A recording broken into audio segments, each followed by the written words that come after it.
Welcome to the market money magnet guys.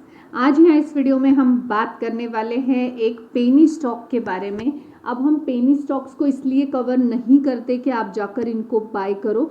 हम penny stock को पूरी तरह से वेरीफाई करेंगे, जैसे बिजनेस उसका कैसा है, फंडामेंटल्स कैसे हैं, फ्यूचर ओरिएंटेड ग्रोथ कुछ है या नहीं है, रिस्क कितना है और एक्सपेक्टेशंस हमारी ये फुलफिल कर सकता है या नहीं। उसके बाद आपको इसके बारे में डेफिनेटली सोचना चाहिए। Be study here, that doesn't mean कि I recommended any penny stock to buy और सेल। तो आज जो पेनी स्टॉक हम यहाँ पे देखने वाले हैं, सबसे पहले हम उसके कुछ 5 पॉइंट्स देखेंगे जिसकी वजह से वो हमें अभी तेज़ी में देखने को मिला।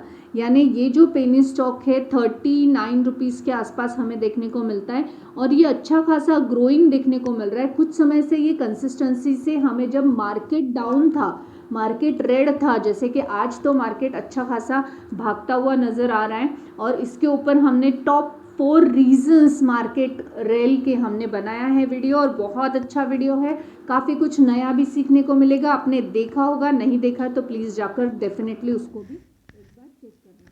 तो आज मार्केट जो है ये अच्छा ग्रोइंग था, लेकिन इसके पहले मार्केट जो डाउन था उस टाइम पे भी ये पेनी स्टॉक में ग्रोथ देखने को मिली थी। जब मार्केट रेड था तब भी ये पेनी स्टॉक ग्रीन था और आज भी डेफिनेटली आज भी ये मार्केट के साथ में भागता हुआ ही नज़र आ रहा है।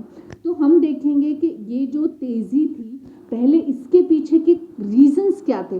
वो भी एक नहीं, दो नहीं, पूरे 5 रीजंस हमें देखने को मिल रहा है जो इस पेनी स्टॉक में मार्केट डाउन होते हुए, क्रैश होते हुए भी इसको तेज़ी में बनाए रखा था। तो सबसे पहला रीज़न जो था वो था बिजनेस का एक्सपांशन। जो कंपनी है इसने अनाउंस किया था एक्सपांशन, जो अपने इंडस्ट्री का एक्सपांशन करने के लिए, और इस वजह से इन्वेस्टर्स का कॉन्फिडेंस इस स्टॉक पर जो है हमें बनता हुआ देखने को मिला और स्टॉक भागता हुआ देखने को मिला।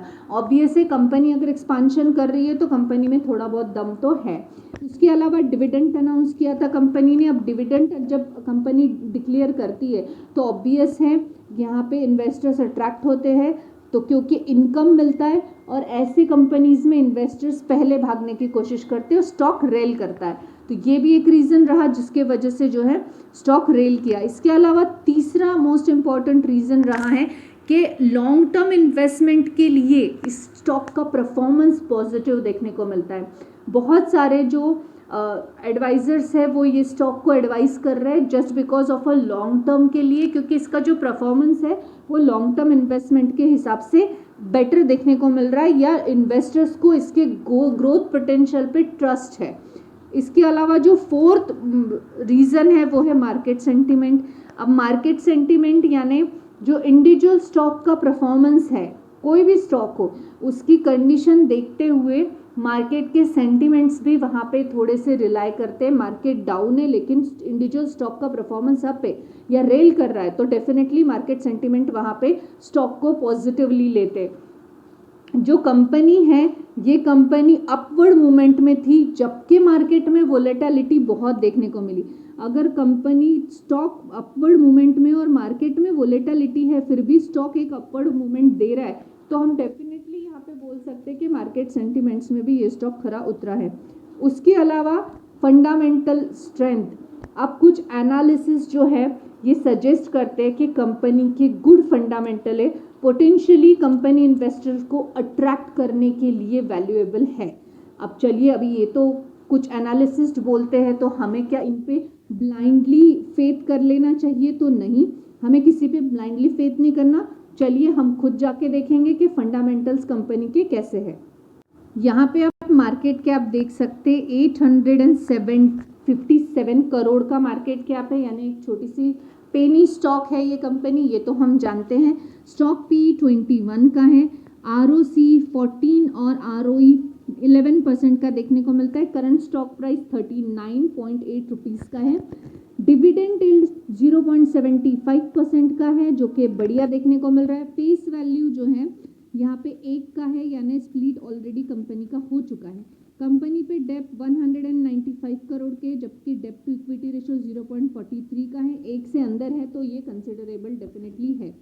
अगर हम करंट असेट की बात करें तो 993 करोड़ के है और इन्वेंट्री 20 करोड़ के। करंट असेट के साथ अगर आप डेप को कंपेयर करें तो डेप बहुत कम देखने को मिलता है। पेट्रोस्की स्कोर के हिसाब से ज़्यादातर पेनी स्टॉक्स तो सिक्योर नहीं होते या बाय करने की कैटेगरी में नहीं होते, तो यहाँ पे भी पेट्रोस्की स्कोर के हिसाब से नेगेटिव मार्किंग हमें देखने को मिल रहा है। अर्निंग पर शेयर 1.86 का देखने को मिल रहा है, विच इज़ गुड, क्योंकि पेनी स्टॉक है, चले तो शाम तक वरना शाम तक 50% तक का ड्रॉबैक है, लेकिन still 1.86 earning per share better है।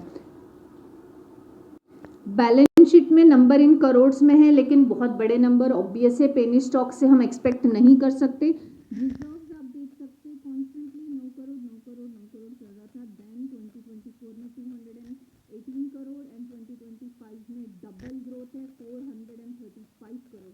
बात यह है कि रिजर्व्स फ्लक्चुएटेड है 22, 26, 29 करोड़ से 11, करोड़, यानी थोड़े फ्लक्चुएट डेफिनेटली है, बट सडनली बोरोइंग हमें बहुत ज़्यादा बढ़ता हुआ देखने को मिल रहा है। पिछले साल 110 करोड़ था, तो इस साल 195 करोड़ का देखने को मिल रहा है। वहीं पे थोड़ा सा हम अगर डिटेल देखेंगे तो लॉन्ग टर्म बोरोइंग ज़्यादा है और शॉर्ट टर्म बोरोइंग जो है ये थोड़ा कम देखने को मिल रहा है, लेकिन स्टिल दोनों बोरोइंग यहाँ पे देखने को मिल। अगर हम प्रॉफिट एंड लॉस अकाउंट की बात करें तो आप यहाँ पे देख सकते हैं जो सेल्स है ये बीच में बिल्कुल ज़ीरो हो रहा था सेल्स इनका, और बाद में 545 करोड़ के सेल्स हुए एंड देन 638 करोड़ के सेल्स हुए। बात ये है कि बहुत लंबे समय तक ये कंपनी स्टक देखने को मिली है, लेकिन स्टिल ये 2 क्वार्टर से, हम 1 साल से बोलेंगे बेटर होगा कि मार्च 2024 से जो है मार्च 2025 के बीच में बढ़िया सेल्स देखने को यहाँ पे मिले हैं। वैसे ही सिमिलरली अगर हम प्रॉफिट की बात करें तब भी ये 1 साल का प्रॉफिट जो है ये बढ़िया है 64 crore and 40 crore. Earning per share भी इस 1 साल में बढ़िया देखने को मिल रहा है। इवन डिविडेंड भी इस 1 साल में 2 बार पे किया गया है।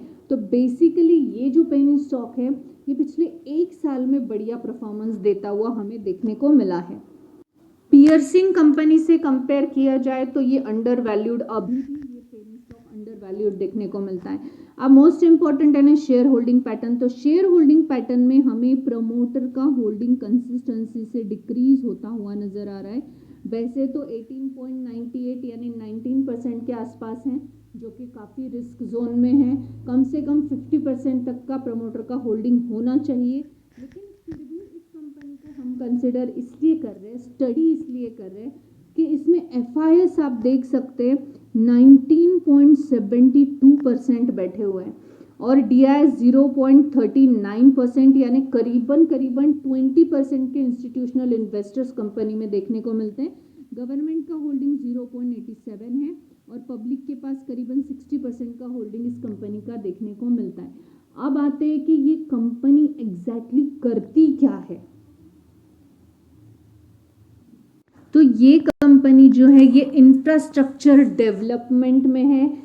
As an EPC contracting company इसको कहा जाता है। तो इंफ्रास्ट्रक्चर डेवलपमेंट में तो बहुत सारी कंपनियां होती है, तो ये एग्जैक्टली क्या बनाती है, तो ये एग्जीक्यूट करती है वेरियस टाइप के नेशनल हाईवेज, रोड प्रोजेक्ट, और ये अवॉर्डेड है गवर्नमेंट अथॉरिटी ऑफ इंडिया से, और साथ ही साथ ये फील्ड कंस्ट्रक्शन रोड के भी काम करती है। कंपनी का जो एक्सपांशन प्लान है इंफ्रास्ट्रक्चर को लेकर, इसके पास अच्छे खासे कॉन्ट्रैक्ट देखने को मिलता है। प्रोजेक्ट अंडरटेकन की हम बात करें तो समृद्धि महामार्ग जो है ये आपने सुना ही होगा, गवर्नमेंट ऑफ महाराष्ट्र का। इसके 6 लेन जो एक्सप्रेस कनेक्शन बनने वाला था मुंबई टू विदर्भ से, उसको रीजॉइन करने के लिए, वो हमें इस कंपनी के पास देखने को मिलता है। EPC कॉन्ट्रैक्शन के तौर पे कोरेगांव अहमदाबाद सेक्शन में, वो भी करीबन 29.93 किलोमीटर का ये हाईवे देखने को मिलता है। अब रिलायबिलिटी रिहैबिटेशन के हिसाब से बात करी जाए तो डेफिनेटली यहाँ पे ये कंपनी जो है बहुत ही अपने आप को डेवलपमेंट के साथ आगे लेके जाने की कोशिश कर रही है। कंस्ट्रक्शन में काफ़ी लॉन्ग टर्म टिकने के लिए एक हम बोल सकते एक स्विंग उनका चल रहा है, कभी अप तो कभी डाउन, कभी अप एंड कभी डाउन। उस हिसाब से अगर हम और भी बात करें कि कंपनी के पास कॉन्ट्रैक्ट जो है ऑन गोइंग कॉन्ट्रैक्ट्स है वो भी रोड के हैं, कंस्ट्रक्शन में इन्वॉल्व है, इंजीनियरिंग एंड डिजाइनिंग भी कंपनी करती है। कंपनी 93% का रेवेन्यू जनरेट करती है कंस्ट्रक्शन से of Mumbai Nagpur express highway. तो बेसिकली हम बोल सकते हैं कि कंपनी के पास काम अच्छा है। एक्विजिशन जो है 29 मई को कंपनी ने एक्वायर्ड किया था 46.75% इक्विटी शेयर, वो भी Karamvir intelligent infra private limited के वर्थ ₹93,500। तो बेसिकली हम बोल सकते हैं कि कंपनी जो है कंस्ट्रक्शन से इन्वॉल्व होने के साथ साथ बढ़िया रेवेन्यू जनरेट करने की कोशिश डेफिनेटली कर रही है। समृद्धि महामार्ग से लेकर मुंबई नागपुर एक्सप्रेस हाईवे तक का काम इनके पास है और गवर्नमेंट अप्रूव्ड देखने को मिल रही है। अब ये कंपनी है कौन सी? ये कंपनी है हजूर मल्टी प्रोजेक्ट लिमिटेड। हजूर मल्टी प्रोजेक्ट लिमिटेड जो है आज करीबन 3.79% के तेज़ी में है, 39.74 का इसका जो है प्राइस है। वही आप इसको मैक्सिमम चार्ट पैटर्न पे देखेंगे तो 1335% के रिटर्न्स दिए हैं और चार्ट पैटर्न भी आप देख सकते हैं एकदम फ्लैट मोमेंटम था बहुत टाइम से, देन 2023 के बाद एक अच्छा खासा जंप आया है। लेकिन इसमें भी आप देख सकते हैं कि ये जो कंपनी है अच्छा एक हाई बनाने के बाद और उस हाई से ये आप देख सकते हैं करीबन 50% तक का डाउन यहाँ पे देखने को मिल रहा है। ये एक पेनी स्टॉक है तो ये एक्सपेक्टेड है। अब हजूर मल्टी प्रोजेक्ट लिमिटेड जो है ये स्टॉक पेनी स्टॉक है और ये करीबन 1300% के रिटर्न्स उसको ही मिले होंगे जिन्होंने कंसिस्टेंसी से 5 साल होल्ड कर रखा है। अब हमने इतने सारे जो इसके पॉजिटिव फैक्टर्स देखे हैं, कुछ तो एक्सेप्शंस होंगे, हमें वो भी देखना चाहिए। अब ये कुछ चीज़ें जो है ये कंसिडरेशन में की और मोस्ट इम्पॉर्टेंट है जो आपको कंसिडर करना चाहिए वो ये स्मॉल कैप स्टॉक है एकदम पेनी टाइप का और कंपनी जो स्मॉल कैप कंपनी होती है यानी बहुत हाई वोलेटिलिटी और रिस्क होता है। 50% मैंने अभी आपको दिखाया कि 50% तक का करेक्शन ये एक टाइम में बता सकती है।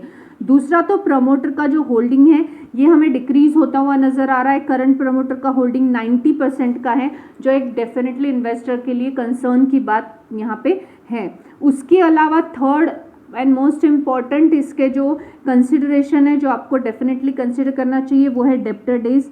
जो डेप्टर डेज है इसके ये 62.2 से 1111 हुए, कुड इंडिकेट के पोटेंशियली इशू है कहीं ना कहीं कैश फ्लो और कलेक्शन में कंपनी को लेकर, क्योंकि जहां डेप्टर डेज बढ़ते हैं वहां पे कैश फ्लो और कलेक्शंस को लेकर प्रॉब्लम्स हो सकती है कंपनी में।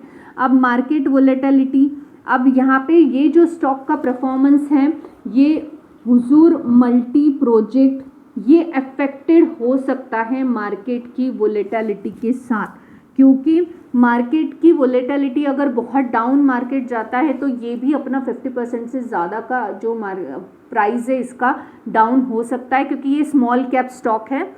लेकिन ये स्टॉक के साथ ये बात हुई थी कि मार्केट जब डाउन था तब भी ये अप था और आज मार्केट अप है तब भी ये अप है। तो डेफिनेटली ये स्टॉक की ये कंसिडरेशन आपको याद रखना है। और मोस्ट इम्पॉर्टेंट चीज़ यानी expert advice, investor should always consult with a financial advisor before making investment decision, because this video is only for the educational purpose. I am not giving any buying or selling recommendation here. I hope this information is informative for you. Thanks for watching.